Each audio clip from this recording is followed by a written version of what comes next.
Welcome to Locked On Anaheim Ducks. A quick disclaimer before today's podcast. I made these predictions and recorded right before Friday night's preseason game in San Diego. Obviously, some injuries and stuff happened, but we will still press on with today's show. Thanks for listening, and go Ducks. It is stupid prediction time here on Locked On Anaheim Ducks. I'm going to make some, maybe not necessarily stupid predictions, but I'll make some silly predictions, maybe some too optimistic predictions. Oh, all of that on this episode of Locked On Anaheim Ducks. You're Locked On Ducks, your daily podcast on the Anaheim Ducks, part of the Locked On Podcast Network, your team every day.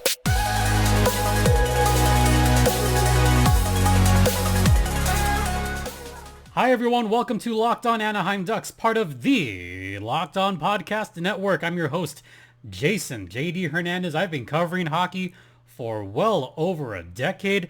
I'm currently the public address announcer for your Coachella Valley Firebirds. And this weekend, I'll be doing public address for your Anaheim Ducks. Woo! Can't wait. So cannot wait.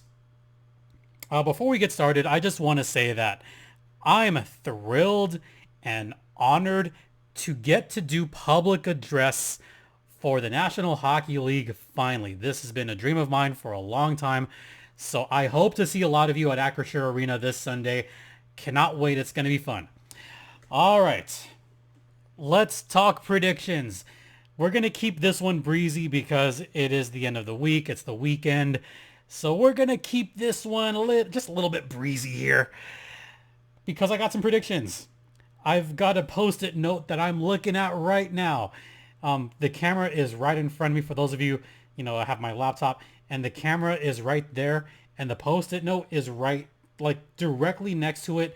That way it kind of looks like I'm still looking at the camera, even though I'm kind of not. I'm looking at my post-it note because I have a list of predictions that I'm going to make for this season. So we're going to start my first prediction, a pretty generic one, and that has to do with points, with standing points for this season. All right, you ready for this? Standings points for the Patos. I have the Ducks at 75 standings points. Okay, that's an improvement over last season, right? Last year, just to, bring this to a head, the Ducks' longest winning streak was 3 games last season. It was bad. Okay, it was beyond bad. It plain sucked. Last season, the Ducks were dead last in the entire National Hockey League with 58 points. So for me to be that optimistic and say 75 points, that would still put them behind Vegas, Edmonton, LA, Seattle, Calgary, Vancouver. I still have all those teams ahead of the Ducks. But I have the Ducks ahead of the Coyotes, ahead of the Sharks, and very close to the Chicago Blackhawks. I do think Chicago is going to improve, especially with Connor Bedard there. There is going to be some improvement there. But 75... is that too optimistic, guys? Am I just, dreaming this up that the Ducks could get 75 points this season? I'm going to allow myself to be a little bit more optimistic because the Ducks do have the best record. I'm kidding. Okay, I'm going to stop right there. The Ducks won their first 3 preseason games. Great start in the preseason. Yeah, okay, fine. I'm going to try to slow my roll just a skosh. But I still do believe that this Ducks team is going to be improved with the new coaching staff up and down. Maybe he will let the kids play. So I see the Ducks at 75 points, not dead last in the standings. I still do think they will be bottom 10 in the standings, which will put them in a decent spot as far as, getting a number 1 pick. maybe having the ping pong balls fall their way. Maybe. So that's my prediction. My hope is that the ping pong balls fall in their favor, fall in better favor for them this time. While I do see marked improvement for the Ducks, that prediction, 75 points, that would be a 17, 18 point increase in standings points. That's fine. Last season they got 58 points, so that'd be a 17 point increase. That would be 7.5 more wins. I would consider that an improvement and a step in the right direction, and maybe the direction to get out of this rebuild. That being said, my next prediction has to do with standings. So I'm just going to do my Pacific Division standings. Number one. Now, this was tough. Number one, I have Vegas. Sorry, but I still think Vegas is the best team in the division. Number two, I have Los Angeles. I have the Kings as number two, and I have Edmonton as number three. Do I think the Oilers have kind of missed their window? A little bit, yeah. I think their best shot was 2 seasons ago when they made the Western Conference Finals. That was their best shot to win a Stanley Cup, and they couldn't do it. So I think their window is slowly closing. So I have them third. Fourth, I have the Kraken. It's a matter of time before the Seattle Kraken take over that top, or at least take over into a top 3 spot in the division. They're a very good team. Fifth in the division, I have Calgary. And I will go so far as to say I think Calgary and Seattle both make the playoffs. The 2 wild cards are going to come from the Pacific Division. Those top 5 teams in the division, they're going to be tough. They're going to be very tough. And then you're going to have Vancouver, who will probably be like the 10th worst team in the league again. They're just kind of in that murky middle spot. They're in the doldrums of the standings. And where they are right now as an organization, I don't know if they should be happy with that. It's not exactly good. It's not horrible, but it's not good either. Because if you're just stagnating and staying put, no good can come from that. So that's my division standings predictions. All right, we're up against it. So what we're going to do is we're going to head to our first time out, and I'll give some player predictions, some silly predictions, all of that on the other side. But first, let's talk about DoorDash Grocery. Now, say you're not feeling well, maybe you got food poisoning from some restaurant that you don't like. Maybe you got some bad meat or some bad vegetables or something. And you're just like, I cannot eat out right now. I'm feeling sick. I need a pick-me-up. Maybe I'll get some tomato soup from my local market, but I don't want to go out. That's where DoorDash Grocery is. With over 1,000 grocery markets linked up, you can be assured that you can get your groceries from DoorDash. So yeah, they're good for that. And right now, right this minute, you can get, you ready for this? $20 off. That is right. $20 off of your first purchase. Sorry, half off your first purchase with a $20 minimum, or sorry, up to $20 discount. No questions asked. And no delivery fees on your first order. I got it right eventually. Just use code LOCKED at checkout. Limited time offer. Terms apply. Once again, half off. $20, no minimum subtotal. No delivery fees. First order when you download the DoorDash app. Enter code LOCKED. Don't forget, that's code LOCKED for half off your first order at DoorDash. Welcome back to Locked On Anaheim Ducks, part of the Locked On Podcast Network, or TLOPN, or TLOPN, as we conclude our week and our month on season predictions.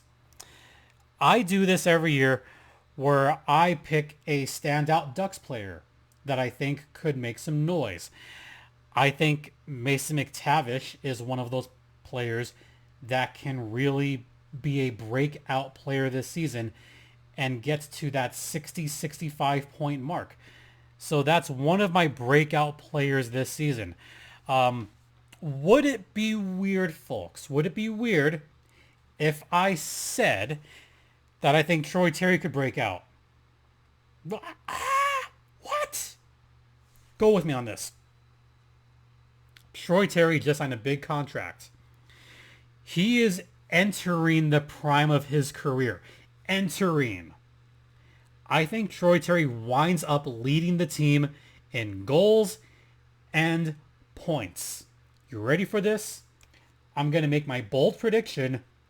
Troy, I gotta be careful here, okay? This might be way optimistic. I'm going to predict that Troy Terry gets at least 38 goals this season and at least 80 points. Troy Terry is ready for prime time. He is ready to take over this team and to show everyone, hey, I deserve that big contract.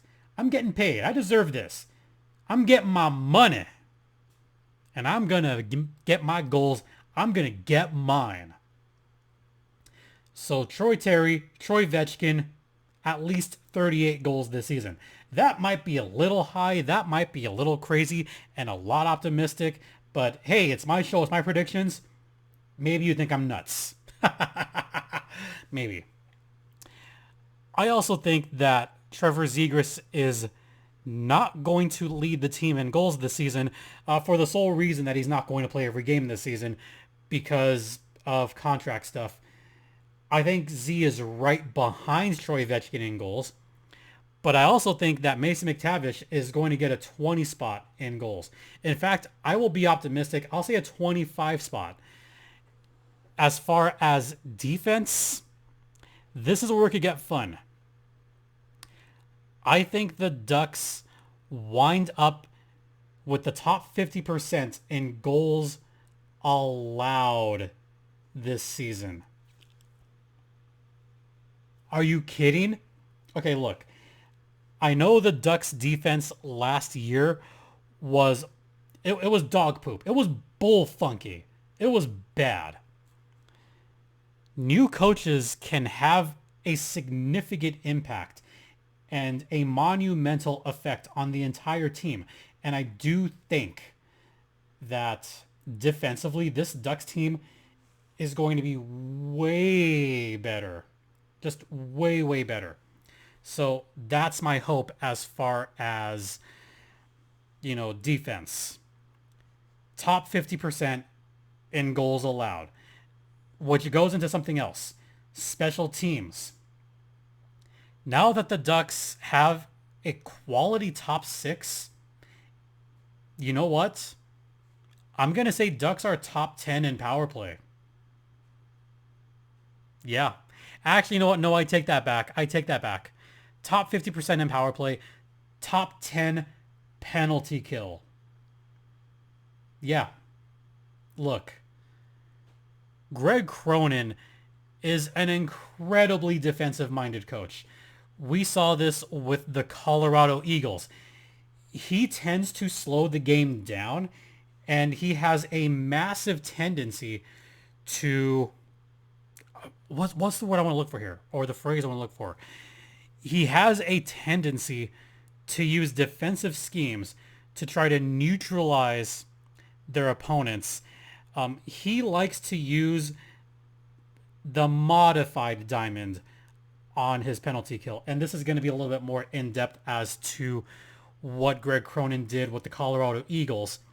It's a very trap-minded defense at times. And yes, he has done the modified diamond at times. He has done that. That being said, I still believe that he's going to be very close as far as, getting the best out of his players on the penalty kill and close to the top for parts of the season. That might be my stupid prediction. is that the Ducks are going to be top 10 in penalty kill this season. Considering how far in the bottom they were, and they were far in the bottom. And the reason I believe that is because I do think that the Anaheim Ducks are going to get at least 70 games from Jamie Drysdale this season. Health was a big factor last year. I think he's going to come back stronger. There were some that went to training camp that said, JD's looking a little stronger. Looks like he's put on a few pounds. Awesome. Good that he's starting to fill out a little bit. Good that he's working out a little bit more. We knew this was going to happen. Now that some of the young defensemen are starting to fill out a little bit more, maybe they can crash a little bit more and be a little more durable. So I do think Jamie Drysdale is going to play at least 70 games. And that's partially why I think the Ducks are going to be that much better on all-around defense and on the penalty kill. Because we forget how good Jamie Drysdale is defensively. I mean, he's good offensively.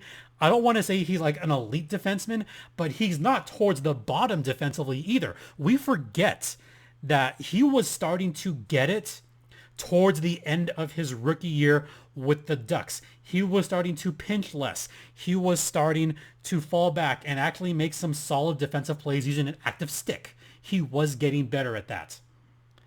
So part of my extreme optimism is that the Ducks actually have much better health this season, better coached, better defensively. Well, this is our final segment of the month. I'm giving more predictions. Let's get to the rest of those predictions. So now we're kind of going to go into some more player stuff and whatnot. So I'm going to go with just player predictions, how I think they are going to do this season. I'm going to start, I talked about Troy Terry already. Z I talked about. I didn't really talk about the goalies. I think John Gibson, you ready for this? I think he's going to be an all-star again this year. I think there's going to be a slight bit of pep in his step this season, at least for the first half of the season. Part of me is thinking that we might see a repeat of 2 years ago where the Ducks get off to a hot start, and I think John Gibson's going to be a big part of it. Mainly because, as I mentioned before, defense will get better. So I think Gibby is going to be an all-star, and I think Troy Terry is going to be an all-star this year. Yeah, I know Z isn't in there, but it is possible that Zegras could miss that many games to start the season, so he might not get the nod. Other predictions. I'm going to say that Frank Vatrano gets 50 points this season. Not goals, 50 points. Last season, Vatrano had 22 goals. I think he can about match that this coming season. Maybe the offense will open up a little bit more, but I could see Frank Vatrano getting 50 points this season. I'm also going to predict a big comeback for Max Jones. Max Jones, I could see a 30-point season. Easily. Max Jones can prove that he's worth that first-round pick 7 years ago. And I think he's finally going to get his just due on this one, especially in a contract year. Max Jones is an RFA after this season. He's going to want to get paid, maybe with the Ducks, maybe somewhere else. But I could see Max Jones having a much bigger season this year. You know who else could have a big season this year? Cam Fowler. Cam Fowler could have another great season, another 50-point campaign. He's, for all intents and purposes, the Iron Man of the Ducks right now. Yeah, you heard that correctly. Cam Fowler is the Iron Man for the Ducks right now. So I see him having another big season. Other predictions. I mean, why not? Because we're here, right? Other kind of just dumb predictions. I think the TV deal is going to be fine. Part of me wants to make the really dumb prediction that the TV deal could go way south and the Ducks might wind up having the rest of their games taken over by the National Hockey League. Maybe they'll pull, I want to say it was the Arizona Diamondbacks that had this happen. No, the Padres. It was the Padres who lost their regional sports deal and wound up having the rest of their games done by Major League Baseball. Just a dumb, silly thing. Maybe that'll happen with the Ducks this season too. Who knows? Okay, I have a couple more here on my little post-it note. This is a kind of hopeful prediction. The Ducks are going to retire a number this season. I didn't say who. I just said the Ducks are going to retire a number this season. Maybe they will announce it later on in the winter. Maybe it'll happen 2 or 3 months out. Like, I could imagine this happening easily where the Ducks have, a good streak in October and November, and then sometime in November, they make the announcement, hey, guess what? We're going to retire so-and-so's number later on this season at this date. Yeah, I could see that happening big time. So, yeah, Ducks are going to retire a number this season. That's a very fun and hopeful prediction. And last prediction, final prediction. Yeah. Final prediction is that the Ducks are, this is a long-term one. The Ducks are going to make the playoffs the following season. So not 23-24, but 24-25. I want to make that prediction right now and be ahead of the game that this coming season is going to be the last year that we have this kind of misery and miss the playoffs. So the following season, Ducks make the playoffs. The youth are going to pull through. Let the kids play. There you go. What'd you think of them? Are they silly? Are they too much? Not enough? Let me know down below. In the meantime, that's going to do it for this podcast. That'll do it for the week. Once again, thanks so much for watching. Thanks for listening. Don't forget this podcast is free and available across all platforms, including Stitcher, Spotify, Odyssey, etc., etc. Ad-free on Amazon. Twitter is at StimpyJD.